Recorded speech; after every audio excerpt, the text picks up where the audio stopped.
Coach issue নিয়ে এখনো বাংলাদেশে আমাদের পরিপূর্ণ সমাধান হয় নাই। কোলম্যান আসবে কিনা সেটাও আমরা জানি না। Agent problem. আমি একটা জিনিস অভিজ্ঞতা থেকে বলতে পারি, কোলম্যানের সিবি কোলম্যান নিজে ড্রপ করে নাই।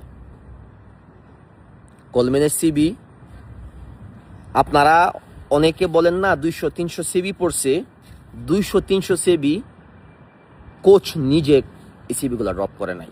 কিছু এজেন্ট কিছু কোচের পারমিশন ছাড়াই আপনাদেরকে সিবি ড্রপ করাইছি। কেন জানেন? এটি আমাদের ভুল প্রসেস।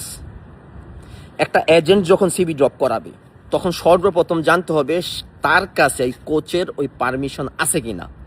যদি না থাকে তখনই তাকে ব্যান করে দেওয়া উচিত। একটা কোচের পারমিশন ছাড়া, অফিসিয়াল অথরাইজেশন লেটার ছাড়া যে কেউ তার সিবি এক জায়গায় ড্রপ করতে পারে না।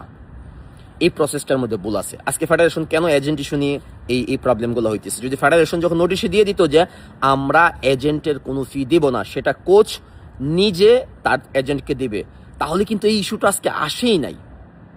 এই প্রফেশনালিজমের জায়গার মধ্যে অনেক ভুল আছে। যারা নীতি নির্ধারক ফেডারেশনের আছেন, আপনারা এটা ভুল করছেন এবং মানতে হবে। একটার পর একটা ভুল পদক্ষেপ নিতেছেন, এটার জন্য আমরা পুরো বাংলাদেশ সাফার করতেছি। কতগুলা ছেলে, কতগুলা গেম সামনে আছে আমরা জানেন। এই কোচ ইস্যুতে একটা মাস ফেডারেশনের কোনো কাজ মানুষ প্রপারভাবে করতে পারতেছে না। এটা কি আপনাদের ভুল না? এই ভুল থেকে আমাদের সামনে শুধরায় আসতে হইব। কোলম্যান আসবে না তো কি হয়েছে? প্রবলেম বাদ দেন কোলম্যান। এখন যে বাজেট হয়েছে $13-14,000 থেকে আজকে $50-60,000 পর্যন্ত, স্পোর্টস মিনিস্টার সে নিজে বলছে সাপোর্ট করবে। এই বাজেটে আপনি যে কোনো কোচিং প্যানেল, আর্জেন্টিনা, ব্রাজিল, চিলে, উরুগুয়ে, স্পেন, পর্তুগাল, যেখান থেকে বলেন সেখান থেকে নিয়ে আসতে পারবো আমরা।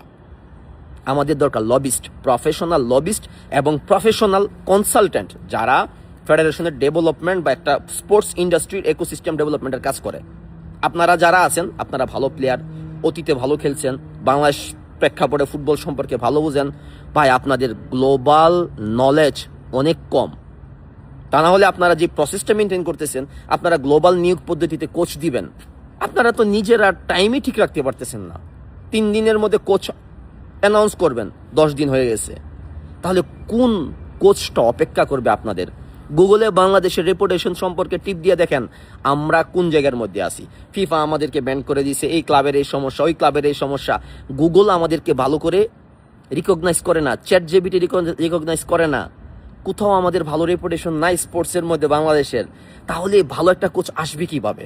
সো আপনারা সময় নষ্ট না করে যেটাই করবেন না কেন, প্রফেশনাল জায়গা থেকে ইমিডিয়েটলি ভালো একটা কোচিং প্যানেল আনেন।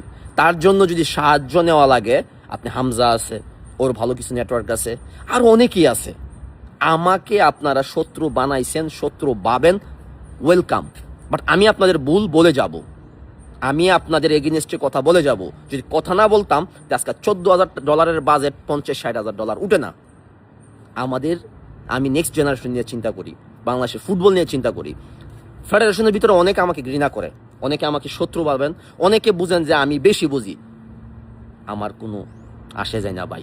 আপনাদেরকে আমি সম্মান ঠিকই করি, কিন্তু আপনাদের ভুল কাজের মধ্যে আমি আঙ্গুল দেবই। আমি বাংলাদেশের কোনো বিষয় নিয়ে কথা বলি আর না বলি, ফুটবল নিয়ে আমি কথা বলবো, ফুটবলের ফেডারেশন নিয়ে কথা বলবো। আপনারা ভালো কাজ করবেন, তালি দেব। আপনারা খারাপ কাজ করবেন, গালি দেব না। স্মার্টলি আমি আপনাদের ভুলগুলো আমি ধরবো। কারণ অনেক হয়েছে ফেডারেশনের। আপনাদের এই মন গড়া ফেডারেশনের কাজকর্ম করতে করতে বাইরের কাউরে আপনারা ইজ্জত দেন না।